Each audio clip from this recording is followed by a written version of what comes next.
when I heard the news, hindi ako makapaniwala. I thought, we were just Ate Maricel, I really look up to her. She's a very dear colleague, in our industry.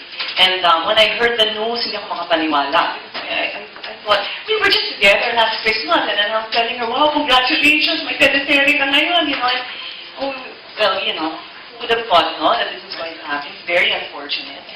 But I assure you, I have nothing to do with it. Nothing to do with it. But, I guess the question is, how do I feel when I heard about it? Malungkot, kasi bilang kapwa-artista mo, ayaw mo na nakakarinig ng ganyan, di ba? At lalo na sa mga gaya namin, na ang dalang-dalang naman na nagkakaroon tayo ng mga offers to do really meaty roles, to be part of a really big, production such as this. And there must have been some misunderstanding. So unfortunate. I hope it doesn't. So. And it's not an issue with you if you're the second choice or yung maging replacement. Well, to put it plainly, I really wasn't intending on working because, like I said, I was set to be off campaigning this summer. As far as being second fiddle or what, no, that's not really an issue to me. When this was offered to me, they pitched the story. I liked it. I only needed to figure out what kind of schedule they were willing to work out with. As I had to talk to my husband also about it. Hindi naman kami agad nag-agree to do it. I asked them to give me a couple of days to think about it because I needed also to discuss it with my management team. So, Dreamscape, along with ABS-CBN, had a discussion with my management team, and then I also talked to my husband in private. And, Siyempre, when it came to the schedule, medyo hirap siya. Pero, we came to a sort of a compromise. Since you mentioned po kanina na you were just talking about it with Maria, were you able to text her or call her up about it na ikaw na yung magiging kapatid niya? Hindi na eh. Hindi ko na ginawa yun because ever since, everything happened so fast. And right now, I find myself immersed in studying the role, researching about the role. I mean, just today also, we were doing the video and I had to introduce my character. I was like, could you please brief me? Because I'm really in the dark, I need some depth. So, nakakatuwa nga eh, kasi galing ako sa domesticated place.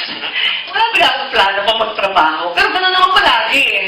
Hindi ba nang natapos din ako ng mula sa puso?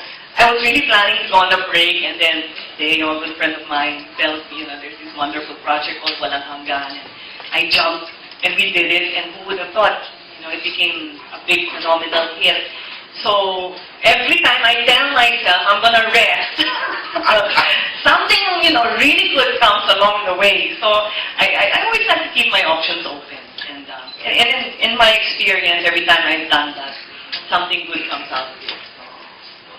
Last two na lang. Pari, wala kang Richard Gomez dito from Walang Hanggan na ang bongga ng love teaming na dito.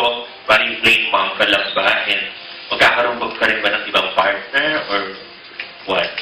Sa pagkakaalam ko, iba naman kasi ang genre ng story ito. Yung Walang Hanggan, nagagaling tayo doon sa medyo love story. There's actually 2 layers of love stories there. Dito naman, it's really more family drama, no? Na medyo, sumisentro talaga siya doon sa relationship ng mag-ina. And may halong konting mystery, may konting thriller din na nandyan. So, for me actually, I'm quite excited about it kasi it's different naman now. Okay, last na po. Paano yung magiging setup niyo sa June? Paano para sa campaign? Bali, na-schedule mo na leave ka muna for Well, napag-usapan naman namin ni Anton na ang compromise na pwedeng mangyari doon is that starting March, when the kids get out of school, that's when we have to fly to Davao already. That's when we commence. I come in only once a week to shoot for 2 days. But starting next week, we can start already in the regular MWF. Thank you, Miss Dawn. Thanks, Anne. Okay, Victoria. Isa na lang po, follow-up lang din po. Kung magkakaroon po ng chance, gusto niyo rin po bang makausap si Miss Maria just to Well, let her know? if the opportunity presents itself, we happen to see each other. Thank you. Totodo na siya taking kasi next week wala naman siya. Oo. May question po from our Alan Policarpio ng Inquirer. Alan, you have a question? Okay.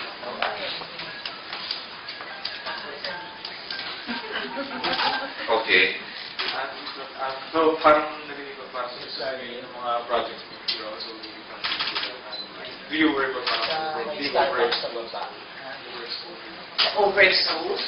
Parang di ata mangyayari sa akin nun. Kasi, isa